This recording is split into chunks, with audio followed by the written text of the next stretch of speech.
चाणक्य नीति के अनुसार अगर आप दूसरों के सामने अपना अच्छा प्रभाव डालना चाहते हैं और उन्हें अपने अनुसार चलाना चाहते हैं तो आपको ये पता होना चाहिए कि आपको कब, क्या और कितना कहना और सुनना है। तो चलिए जानते हैं चाणक्य नीति।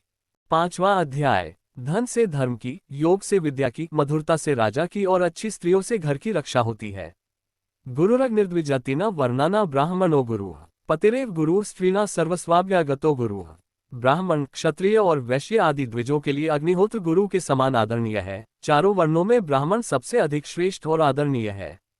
स्त्रियों के लिए पति ही गुरु है और घर में आया हुआ अतिथि सभी के आदर सत्कार के योग्य माना गया है। 1. द्विजों का कर्तव्य है कि वे अग्निहोत्र आदि कर्म आदरपूर्वक नित्य करते रहें। अग्निहोत्र से वायुमंडल शुद्ध होता है। मनुष्य के स्वास्थ्य और पर्यावरण के सुधार के लिए हवन, यज्ञ आदि करना आवश्यक माना गया है। ब्राह्मण को पूजनीय इसलिए माना गया है क्योंकि वे सभी वर्गों को विद्या देते हैं। स्त्रियों के लिए पति ही उसका आदरणीय गुरु होता है क्योंकि वही उसका भरण पोषण करता है और उसे सन्मार्ग पर ले जाने में सहायता करता है। घर में आए हुए अतिथि का आदर सत्कार सभी लोगों को करना चाहिए क्योंकि वह बहुत थोड़ी देर के लिए किसी के घर आता है। अतिथि देवो भव, ऐसा शास्त्र वचन भी है। यथा चतुर्भिः कनकम निघर्षण छेदन्ता पताग्नयः परीक्षिते तथा चतुर्भिः पुरुष परीक्षिते त्यागन शीलेन गुणेन कर्मणा। जिस प्रकार सोने की परीक्षा 4 प्रकार से की जाती है, उसे कसौटी पर घिसा जाता है, काटकर देखा जाता है, तपाया जाता है और कूटकर उसकी जांच की जाती है, उसी प्रकार मनुष्य कितना श्रेष्ठ है इसकी पहचान भी इन 4 बातों से होती है। चाणक्य के अनुसार इन चारों प्रकारों से की गई परीक्षा में स्वयं को सही सिद्ध करने वाला व्यक्ति ही खरा है। उसकी सज्जनता, उसका चरित्र, उसके गुण और उसका आचार व्यवहार उसके खरेपन की पुष्टि करते हैं। 2. 1. तावद् भयेषु भयव्यम यावद् भयम नागतम आगतम तु भयम दृष्ट्वा प्रहर्तव्यम शंकया। संकट प्रत्येक मनुष्य पर आते हैं, परंतु बुद्धिमान व्यक्तियों को संकटों और आपत्तियों से तभी तक डरना चाहिए जब तक वे सिर पर ना जाएं। संकट और दुख आने पर तो व्यक्ति को अपनी पूरी शक्ति से उन्हें दूर करने का प्रयत्न करना चाहिए। 3. एकोदर्शमुद्भूता एक नक्षत्र जातका न भवंती समाशीले यथा बदरिकिंटका। एक ही माता के पेट और एक ही नक्षत्र में उत्पन्न हुए बालक गुण, कर्म और स्वभाव में एक समान नहीं होते। जैसे बेर वृक्ष के सभी फल और उनके कांटे एक जैसे नहीं होते, उनमें अंतर होता है। 4. चाणक्य ने बेर और कांटों की उपमा एक विशेष विचार से दी है। एक ही बेर के वृक्ष पर लगे हुए सभी फल मीठे नहीं होते। बेर वृक्ष पर कांटे भी होते हैं, परंतु वह कांटे भी एक जैसे कठोर नहीं होते। इसी प्रकार यह आवश्यक नहीं कि एक ही माता पिता के और एक ही नक्षत्र में पैदा होने वाले बच्चों के गुण, कर्म और स्वभाव एक जैसे हों। उनका भाग्य तथा उनकी रुचियां एक जैसी नहीं होती। माता पिता के एक होने पर भी प्रारब्ध और परिस्थितियों का अंतर तो होता ही है। निस्पृहो नाधिकारी स्याना कामी मंडन प्रिय नाविदग्ध प्रियम ब्रूयात् स्फुटवक्ता न वंचिका। कोई भी अधिकारी लोभरहित नहीं होता, श्रृंगार प्रेमी में कामवासना की अधिकता होती ही है। जो व्यक्ति चतुर नहीं है वह मधुरभाषी भी नहीं हो सकता तथा साफ बात कहने वाला व्यक्ति कभी भी धोखेबाज नहीं होता। 5. प्रायः देखा जाता है कि जिस व्यक्ति में बड़ा बनने की लालसा होती है वही अधिकार प्राप्त करना चाहता है। जो अपने शरीर को अच्छे वस्त्रों और खुशबू आदि से सजाता है उसमें कामवासना की अधिकता होती है। मूर्ख और फूहड़ व्यक्ति मधुरभाषी नहीं होता। जो व्यक्ति साफ बात कहता है अर्थात स्पष्ट वक्ता होता है वह किसी को धोखा नहीं देता। निर्दोष ही सच बोल सकता है। मूर्खाना पंडिता द्वेष्या अधनना महाधना वारांगना कुलस्त्रीना सुभगाना च दुर्भगा। मूर्ख विद्वानों से वैर भाव रखते हैं। दरिद्र और निर्धन धनवानों को अपना शत्रु समझते हैं। वेश्याएं कुलीन स्त्रियों से द्वेष भाव रखती हैं और विधवा स्त्रियां सुहागिनों को अपना शत्रु मानती हैं। 6. ये संसार का नियम है कि विपरीत स्थिति वाले लोग एक दूसरे को अपना शत्रु समझते हैं। चाहिए तो ये कि मूर्ख पंडितों का आदर करें जिससे उन्हें भी कुछ लाभ हो, परंतु वह उनका सम्मान करने के बजाय उनसे दुश्मनी रखते हैं। निर्धन और आलसी लोग मानते हैं कि धनी व्यक्ति दूसरों को लूट खसोट कर धनवान होता है, परंतु उन्हें ये ज्ञान नहीं होता कि उन व्यक्तियों ने धन एकत्रित करने में कितना परिश्रम किया है। इतना ही नहीं, उसे संभाल कर रखने के लिए भी एक विशेष प्रकार के धैर्य की आवश्यकता होती है। वेश्याएं भी कुलीन स्त्रियों से द्वेष करती हैं और विधवा स्त्रियां सुहागिनों को दुर्भावना की दृष्टि से देखती हैं। संकेत है कि अयोग्य और अभावग्रस्त ही द्वेष करते हैं। आलस्योपहता विद्या परहस्तक्ता स्त्रिय अल्पबीजम हतम क्षेत्रम हतम सैन्यम नायकम। आलस्य के कारण विद्या नष्ट हो जाती है, दूसरे के हाथ में गई हुई स्त्रियां नष्ट हो जाती हैं, कम बीज डालने से खेत बेकार हो जाता है और सेनापति के मारे जाने पर सेना नष्ट हो जाती है। 7 इसका भाव यह है कि विद्या की प्राप्ति और उसकी वृद्धि के लिए व्यक्ति को आलस्य का त्याग कर देना चाहिए। आलसी किसी गुण को प्राप्त नहीं कर सकता। दूसरे के पास जाने वाली स्त्री का धर्म नष्ट हो जाता है, अर्थात किसी दूसरे के अधिकार में जाने पर स्त्री का सतीत्व कायम नहीं रह पाता। यदि खेत में बीज बोते समय कंजूसी की जाएगी और बीज कम डाला जाएगा तो अच्छी फसल नहीं हो सकेगी। सेना का बल सेनापति से ही स्थिर रहता है। जब सेनापति मारा जाता है तो सेना का हार जाना स्वाभाविक ही है। अभ्यासाधार्यते विद्याकुलम शीलेन धार्यते, गुणेन ज्ञायते त्वार्यः कोपो नेत्रेण गम्यते। विद्या की प्राप्ति निरंतर अभ्यास से होती है। अभ्यास से ही विद्या फलवती होती है। उत्तम गुण और स्वभाव से ही कुल का गौरव और यश स्थिर रहता है। श्रेष्ठ पुरुष की पहचान सद्गुणों से होती है। मनुष्य की आंखें देखकर क्रोध का ज्ञान हो जाता है। 8 जिन व्यक्तियों को उत्तम विद्या प्राप्त करनी है वे निरंतर प्रयत्न करते हैं। वे यदि बार बार अभ्यास न करें तो विद्या की प्राप्ति असंभव होती है। किसी कुल का स्थिर होना, उसका यश फैलना, उसका प्रसिद्ध होना, गौरव की दृष्टि से देखा जाना आदि उसके उत्तम गुण, कर्म और स्वभाव के कारण ही होता है। यदि गुण, कर्म और स्वभाव श्रेष्ठ नहीं होंगे तो कुल का गौरव नहीं बढ़ सकता। इसी प्रकार श्रेष्ठ व्यक्ति की पहचान उसके अच्छे गुणों के कारण होती है। किसी व्यक्ति के क्रोधित होने का ज्ञान उसकी आंखें देखकर हो जाता है, क्योंकि क्रोध के कारण व्यक्ति की आंखें लाल हो जाती हैं। वित्तेन रक्षते धर्मो विद्या योगेन रक्षते, मृदुना रक्षते भूपः सत्स्त्रिया रक्षते गृहम। धन से धर्म की रक्षा की जाती है। विद्या को योग के द्वारा बचाया जा सकता है। मधुरता के कारण राजा को बचाया जा सकता है और अच्छी स्त्रियां घर की रक्षक होती हैं। 11,911 धर्म की रक्षा के लिए भी धन की आवश्यकता होती है। धर्म कर्म भी धन के द्वारा ही संपन्न हो सकता है। दूसरों का उपकार करना, दान देना, मंदिर आदि का निर्माण आदि कार्य धर्म माने जाते हैं। विद्या को स्थिर रखने के लिए चतुरतापूर्वक उसका अभ्यास करने की आवश्यकता होती है। इसलिए कहा गया है कि विद्या योगेन रक्षिते। राजा की रक्षा उसके मधुर व्यवहार के कारण ही होती है। यदि शासक क्रूर हो जाए तो प्रजा विद्रोह कर सकती है, इसलिए राजा का कर्तव्य है कि वह मधुर और उदार व्यवहार से अपना राज्य नष्ट होने से बचाता रहे। राजा को अपनी प्रजा के प्रति व्यवहार दयालुतापूर्ण होना ही चाहिए। जब तक स्त्रियों को अपने सतीत्व का ध्यान रहता है, उनके मन में अपने परिवार की प्रतिष्ठा सर्वोपरि रहती है, तब तक घर बचा रहता है, अर्थात परिवार नष्ट नहीं होता। परंतु जब वे अपने शील और सतीत्व का परित्याग कर देती हैं तो वह घर नष्ट होता है। अन्यथा वेद पांडित्यम शास्त्रमाचारमन्यथा, अन्यथा कुब्च शांतम लोकाः क्लिश्यन्ति चान्यथा। विद्वान व्यक्ति के पांडित्य की निंदा करने वाले, शास्त्रों द्वारा कहे गए श्रेष्ठ आचरण को व्यर्थ बताने वाले, धीर, गंभीर और शांत रहने वाले व्यक्ति को ढोंगी और पाखंडी बताने वाले लोग हमेशा दुख उठाते हैं। इस पर निंदा रूप कार्य से कोई लाभ नहीं होता है। 10 बहुत से लोग अपने स्वभाव के कारण विद्वान पंडितों की विद्वत्ता को व्यर्थ बताते हैं, उनकी निंदा करते हैं। शास्त्रों में बताए गए नियमों के अनुसार आचरण करने वाले व्यक्ति को भी वे व्यर्थ का आचरण करने वाला बताते हैं। विद्वानों को ढोंगी और शास्त्रों को कल्पित बताते हैं। ऐसा करते हुए वे विद्वानों या शास्त्रों की सार्थकता को तो नकार नहीं पाते, अपितु लाभ से वंचित हो जाते हैं जो उन्हें मिल सकता था। शांत और चुपचाप रहने वाले की चुप्पी को मूर्खी की भाषा में कमजोरी ही माना जाता है। विद्वान, श्रेष्ठ आचरण करने वाले, धीर, गंभीर और शुद्ध व्यक्ति का निंदा से कुछ भी नहीं बिगड़ता। हाँ, निंदक सदैव दुखी रहते हैं। यदि कोई नदी का जल नहीं पीता तो उससे नदी का क्या घटता है। दारिद्र्यनाशन दान शीलम दुर्गतिनाशनम, अज्ञाननाशिनी प्रज्ञा भावना भयनाशिनी। दान देने से दरिद्रता नष्ट होती है, अच्छे आचरण से कष्ट दूर होते हैं, मनुष्य की दुर्गति समाप्त होती है, बुद्धि से अज्ञान नष्ट होता है अर्थात मूर्खता नष्ट होती है और ईश्वर की भक्ति से भय दूर होता है। 11 आचार्य चाणक्य कहते हैं कि दान देने से दरिद्रता नष्ट होती है। अनेक शास्त्रों और संतों ने भी कहा है कि दान दिए धन ना घटे। यदि मन के साथ इसे जोड़ा जाए तो ये कथन और भी स्पष्ट हो जाता है, क्योंकि धनी भी मन से दरिद्र हो सकता है और निर्धन भी श्रीमान। व्यक्ति अच्छे गुणों, नम्र व्यवहार और सुशीलता के कारण अपने कष्ट दूर करता है, क्योंकि सभी व्यक्ति गुणी और सुशील व्यक्ति को आगे बढ़ाने की इच्छा रखते हैं। प्रभु सबकी सहायता करने वाला है। जो व्यक्ति नित्य नियम से ईश्वर की प्रार्थना करते हैं वे सदैव दुर्गुणों से बचे रहते हैं।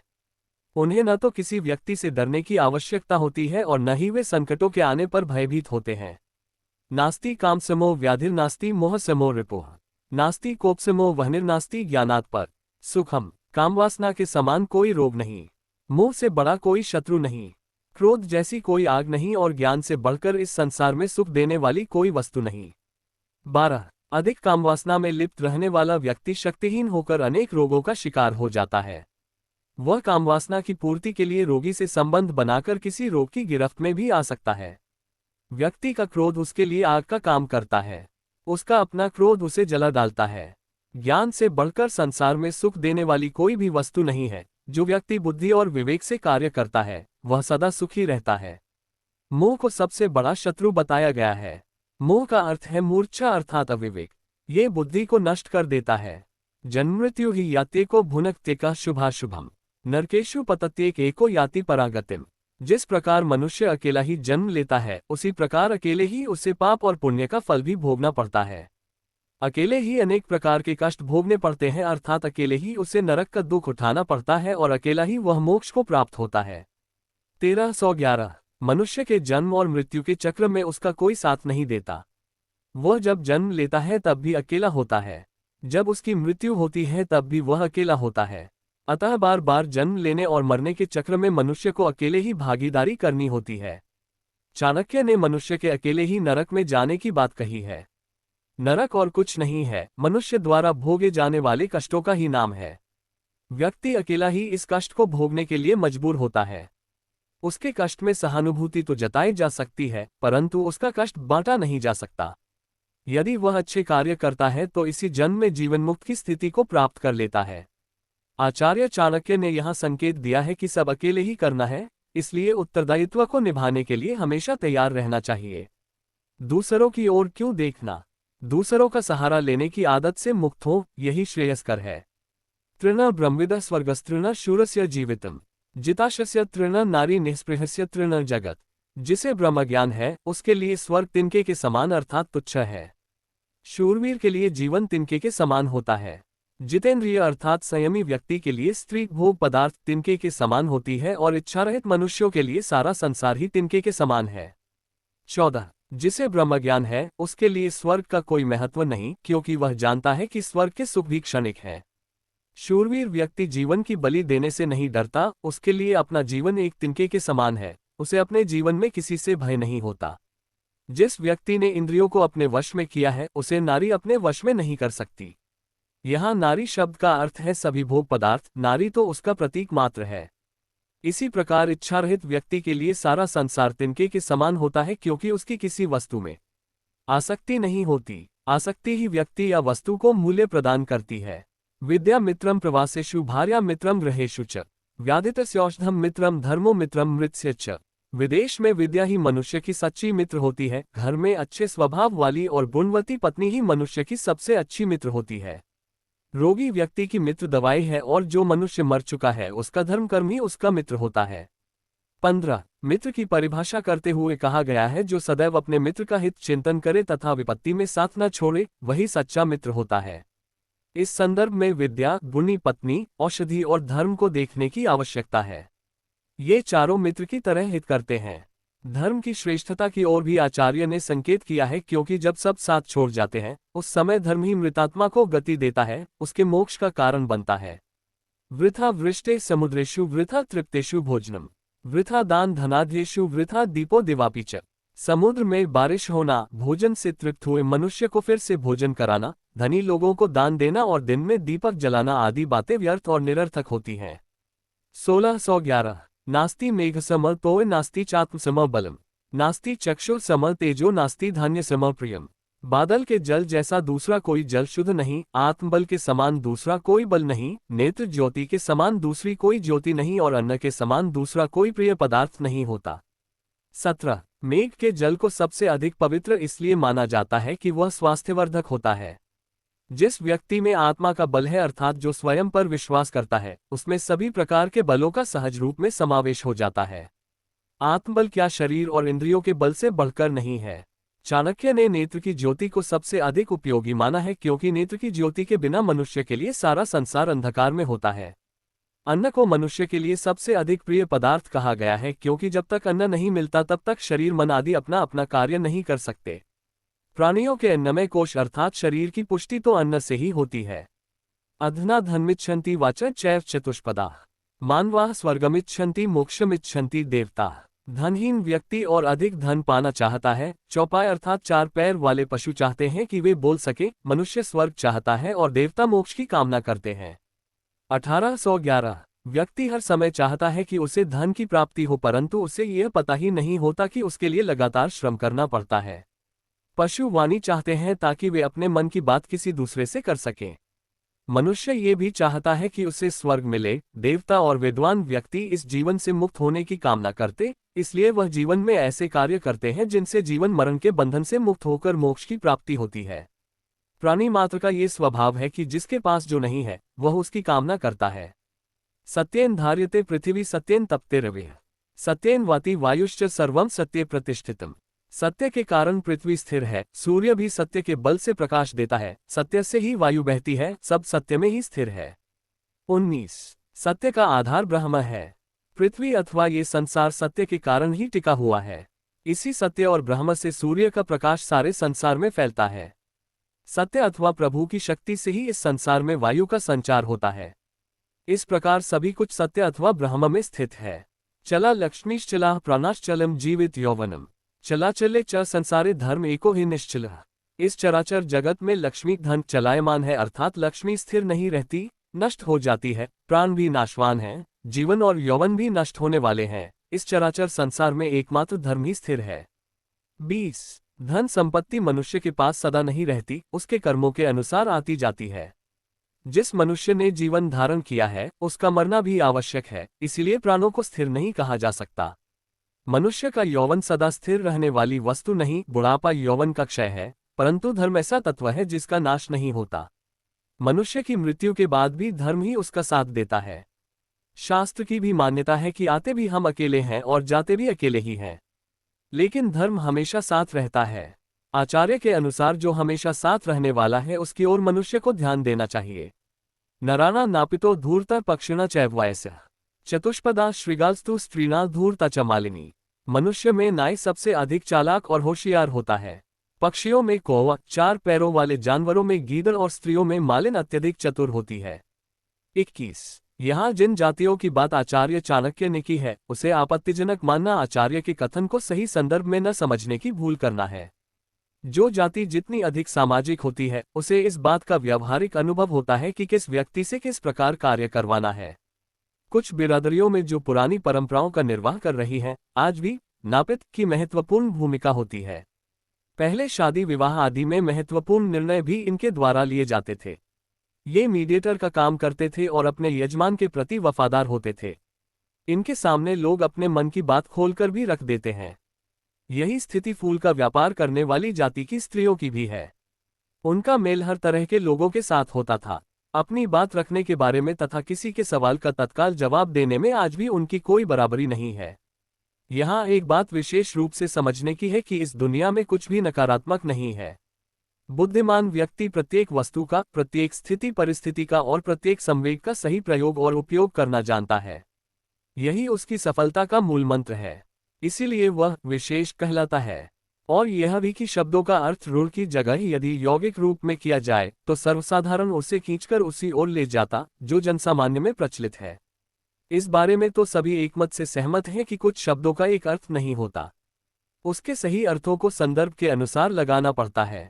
जब शब्द का अर्थ भाव के विपरीत हो तो लक्ष्यार्थ को समझने का प्रयास करना चाहिए।